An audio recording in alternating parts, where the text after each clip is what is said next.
and Sheikh Hussain, my most distinguished brothers and dearest sisters, Assalamu alaikum wa rahmatullahi wa barakatuh. After what Sheikh Hussain and Sheikh Amr have spoken, there's really not much that I have to say as far as Dawah is concerned. But all I did was just sit there and just constantly appreciate what these boys have done, and under their leadership, what all, mashallah, their subordinates have done. Sheikh Hussain said so many things about me. Wallahi, there is one problem for me when I go somewhere. And that is quite ajib. People say, Brother Junaid needs no introduction. Please come on the stage. That's it. I need no introduction. And then I am just called on the stage. And then I speak. But today when he spoke so many nice things, which most of them I had forgotten, I think my best introduction is, he needs no introduction. I'm really humbled, by all of you calling me here. This ummah is an ajib ummah. You know why? Because every member of this ummah can do the work of da'wah, can actually perform the work of a prophet. You may think that God knows what this man is saying. Don't you remember when the Prophet of Allah said to Sayyidina Umar radiyallahu ta'ala anhu, Umar, there is not going to be any prophet after me, but if there would have been one, it would have been you. This meant, it didn't mean that the Sayyidina Umar had so much wealth, and he was such a famous man. No, it was actually the hal of Hazrat Umar radiyallahu ta'ala inside his heart, the karb and the huzn for the ummah. Even this boy, 8-year-old, 9-year-old, he can do it. I'm not just saying it. Don't you remember when the two Hasnain, Hazrat Hassan radiyallahu ta'ala and Hazrat Hussain radiyallahu ta'ala, saw this old friend of Nabi Kareem sallallahu alaihi wasallam performing wuzu and making mistakes? You remember that whole story? So the two young boys, they just went to the Sheikh and said, Sheikh, how are you? Nice to meet you. The two of us, we have a problem. And the problem is, he says wuzu is supposed to be performed this way. I say wuzu is supposed to be performed this way. Could you please just check how wuzu is supposed to be performed? And the two of them started performing the wudu. Right? And right in the middle of everything, because that Sheikh was a Sahabi, the gentleman was a Sahabi, he grabbed both of them from their back and lifted them up. He says, none of you is performing the wuzu wrong. I was the one who was performing the wuzu wrong. But wallahi, what a beautiful way to give me nasiha. What a beautiful way to give me da'wat. This is the essence of this ummah. Even today I was saying that Allah Rabbul Izzat, my dear brothers, first of all, before my time finishes, I want each and every one of you to make this intention at least.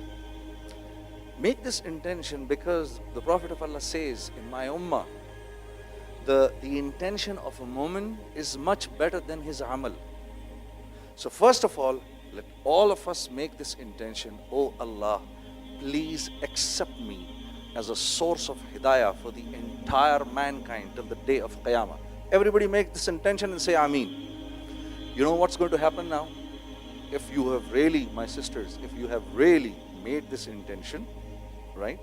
So now what is going to happen is, even if not even one man reads kalma because of you, and you don't get the opportunity to do it, wallah, on the day of Qiyamah, because of the intention that you have made, Allah will put the ajr of the hidayat of the entire mankind in your balance. So what a beautiful thing to make the intention right now and help these brothers. Everybody make this intention, right? So now let's just see what the ladies did. Oh, and by the way, Allah Rabbul Izzat, the people that Allah has mentioned in the Quran, Allah has not mentioned their ibadah. Allah has mentioned their da'wat. You remember that man who came running when those three Mursaleen were there in that Surah Yasin, the whole incident is there. He came running. He had baras, the disease of baras on his face. He came running and he said, oh people, why don't you listen to these people? They're calling you towards Allah. So they admonished him. And they say, if you say one more word, we'll kill you. So you know what he said? He said, listen, they're about to kill me. Inni amantu birabbikum fasma'un. At least I read Shahada on your Rabb. And when they killed him, the whole story is there in all the mukhtalif sharas that you read on the Quran. When they killed him, he said, you know what he said to the people? قِيلَ دَخُلِ الْجَنَّةِ قَالَ يَا لَيْتَ قَوْمِي يَعْلَمُونَ بِمَا غَفَرَ لِي رَبِّي وَجَعَلَنِي مِنَ الْمُكْرِمِينَ. My people don't realize what Allah has done to me. This is the nature of a da'i. This is the nature of the ambassador of Allah, that even when his people do wrong to him, he still feels bad for them. He still has love for them in their heart. And we will all have love for all the non-Muslims around us. We will have shafqat, we will have love for them in our heart. And look at the ladies. Why forget the ladies? You know, sister, once what happened? There was this one Sahabi.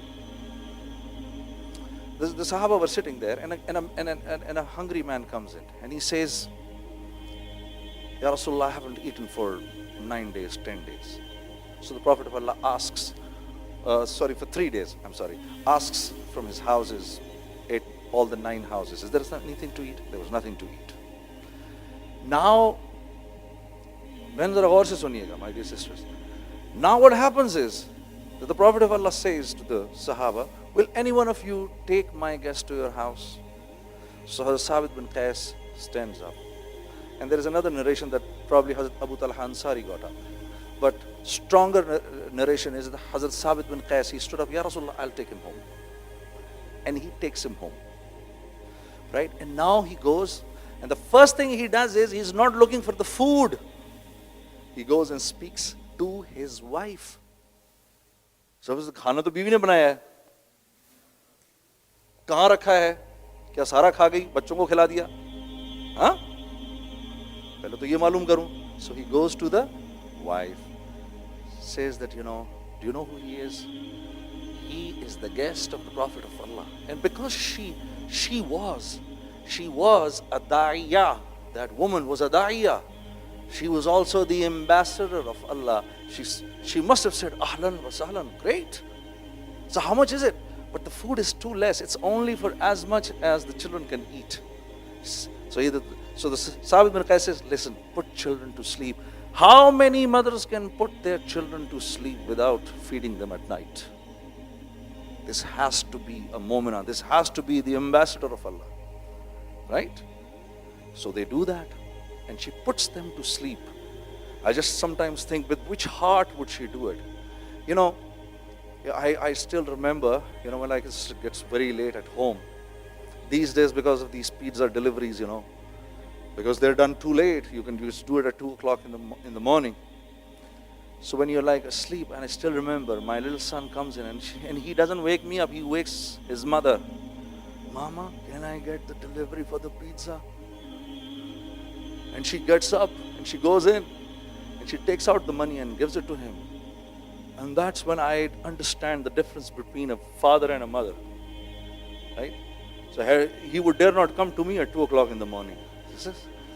So, asking to get a pizza. So now the children are put to sleep.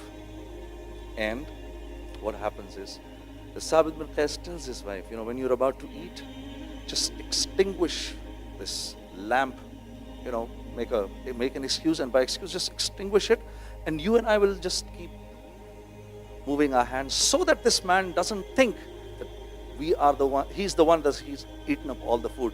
Wallahi, my dear brothers, this is exactly what happened. The food was put in front of the guest.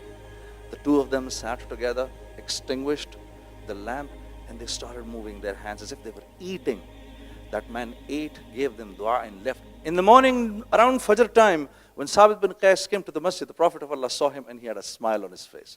He said, Sabit, Wallah, your hospitality of night, Allah loved it. Sabit, teri raat ki mehmani Allah ko bahut pasand aayi. Yeah. It couldn't have happened without the wife. So numerous cases. Look at what happens to Asiya, the wife of the Pharaoh, right? When she embraces Islam and she stands in front of the Pharaoh, the queen is standing in front of the whole palace and the people and the Senate. And the Pharaoh says, "Who is your Rabb?" She says, "My Rabb is the Rabb of Musa." And the husband says, "Husbands," and she is the most favorite wife. She's the most favorite wife. Asiya is the most favorite wife. So tell me again, who's your Rabb? She says, "My Rabb is the Rabb of Musa." And then her entire body is cut with the comb of steel. And she is screaming, and her screams increase when salt is put in the wounds of that woman at that particular time. And then a stone was put on top of him, or on top of her. And when her bones started cracking, that's when she made this dua.